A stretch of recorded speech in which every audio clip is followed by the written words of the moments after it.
Au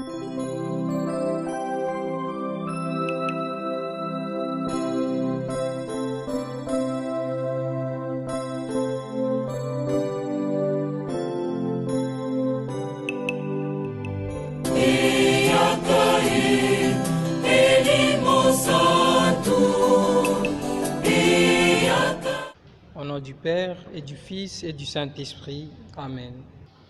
Mes chers frères et sœurs, nous continuons avec notre neuvaine et en ces 5e jours, nous allons continuer à demander la grâce et la force de l'Esprit Saint pour nos familles, pour notre paroisse. Nous allons donc implorer la présence de l'Esprit Saint parmi nous. Viens, Esprit Saint, remplir le cœur de tes fidèles et allumer en eux le feu de ton amour. Alléluia. Envoie ton Esprit, Seigneur, et il se fera une création nouvelle, et tu renouvelleras la face de la terre. En ces 5e jours, nous allons méditer sur le sous-thème « La grâce d'une foi priante et agissante », tiré du livre des Actes des Apôtres, chapitre 16, versets 23 à 34. Nous allons donc écouter la parole de Dieu. Quand ils les eurent bien roués des coups, ils les jetèrent en prison, en recommandant au geôlier de les garder avec soin. Ayant reçu pareille consigne, celui-ci les jeta dans les cachots intérieurs et leur fixa les pieds dans les ceps. Vers minuit, Paul et Silas en prière chantaient les louanges de Dieu. Les prisonniers les écoutaient. Tout à coup, il se produisit un si violent tremblement de terre que les fondements de la prison en furent ébranlés. À l'instant, toutes les portes s'ouvrirent et les liens de tous les prisonniers se détachèrent. Tiré de son sommeil et voyant ouvertes les portes de la prison, le geôlier sortit son glaive. Il allait se tuer, à l'idée que les prisonniers s'étaient évadés. Mais Paul cria d'une voix forte, « Ne te fais aucun mal, car nous sommes tous ici. » Le geôlier demanda la lumière, accourut tout en tremblant, se jetant aux pieds de Paul et de Silas. Puis il les fit sortir et dit, « Seigneur, que me faut-il faire pour être sauvé ?» Ils répondirent, « Crois au Seigneur Jésus et tu seras sauvé, toi et les tiens. » Et ils lui annoncèrent la parole du Seigneur, ainsi qu'à tous ceux qui étaient dans sa maison.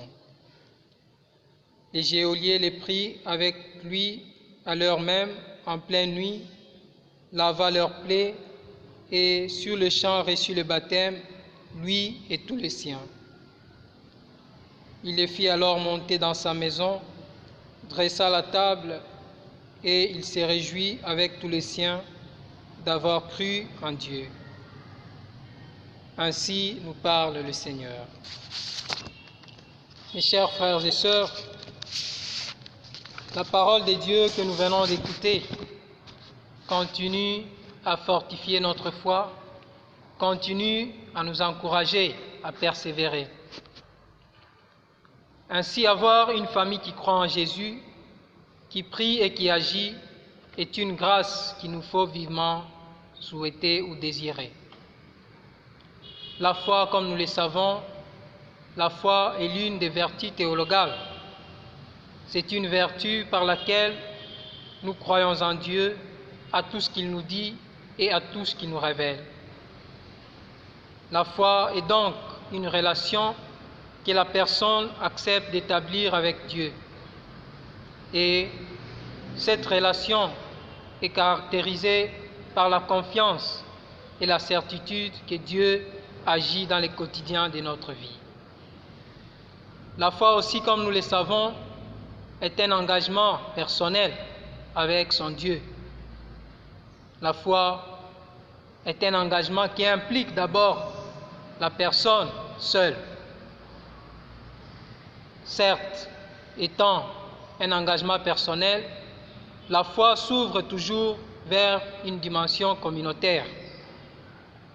La foi n'est pas le résultat de ma réflexion solitaire, mais elle est le fruit d'une relation, d'un dialogue avec Dieu qui m'invite à poser des actions pour les autres, pour la communauté. Ainsi, une famille qui vit dans la foi, une famille qui croit en Dieu, est invitée à poser des actes concrets qui montrent sa foi en Dieu. Parmi ces actes, nous pouvons énumérer la prière familiale, l'entraide, l'assistance du voisinage, les exercices spirituels communautaires, l'attention aux plus fragiles de la famille. Aussi, chaque dimanche, quand nous nous retrouvons à l'église, nous professons notre foi en ces dieux qui nous aiment, en ces dieux qui nous portent. Donc, mes chers frères et sœurs, en cette neuvaine, nous allons implorer cette grâce, que le Seigneur qui nous appelle à entrer en relation avec lui, que le Seigneur qui nous appelle à être ses amis, puisse accroître et augmenter notre foi, pour que nous demeurions, nous et nos familles, attachés intimement à lui. Que cette Pentecôte soit la promesse qui nous est offerte, afin que nos familles passent de la tristesse vers la joie, du doute vers la confiance et la foi, de l'obscurité vers la lumière, des ténèbres vers la nuit et la lueur du jour, de l'offense vers le pardon, du repli de soi vers la générosité, de la timidité vers l'audace, de la peur vers l'assurance, du découragement vers l'enthousiasme, du tombeau vers la vie nouvelle, bref, du péché vers la sainteté. Par la force de l'Esprit Saint, que nos familles soient des lieux de foi, que nos familles soient de celles-là qui croient en Dieu et par la force de l'Esprit Saint qui portent le fruit en abondance. Amen.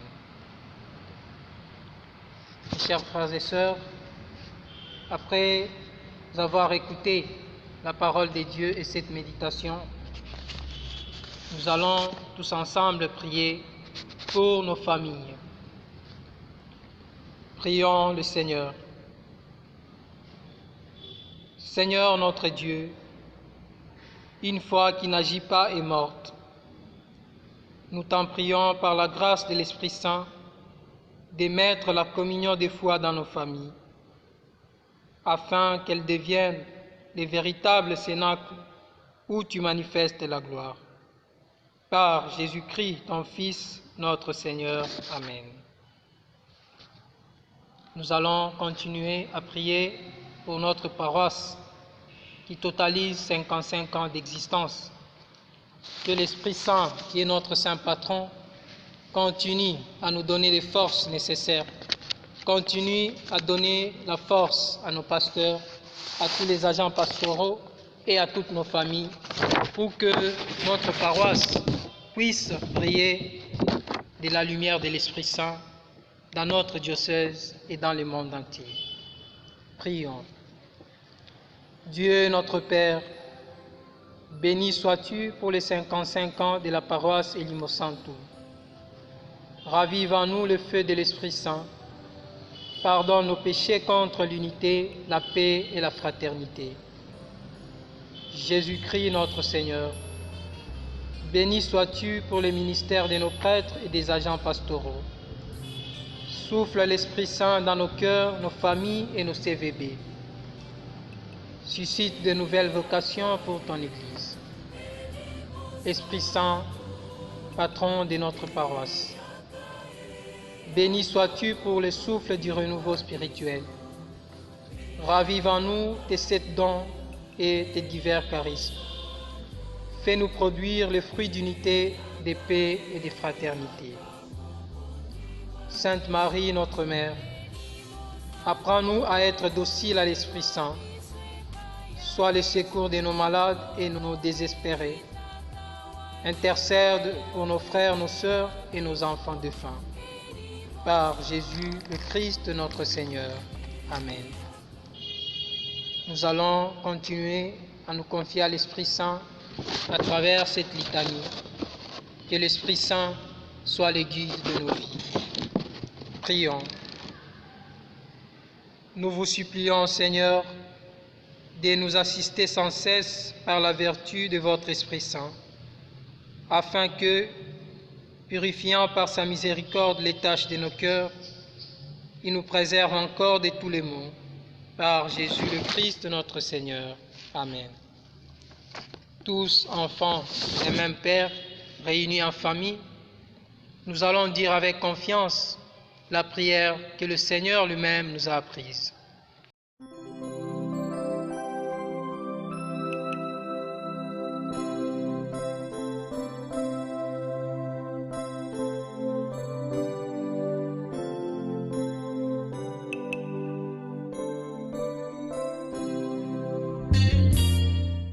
Gloire au Père et au Fils et au Saint-Esprit, au Dieu qui est, qui était et qui vient, pour le siècle des siècles. Amen. Le Seigneur soit avec vous et avec votre esprit. Que Dieu Tout-Puissant vous bénisse et vous garde, le Père, le Fils et le Saint-Esprit. Amen.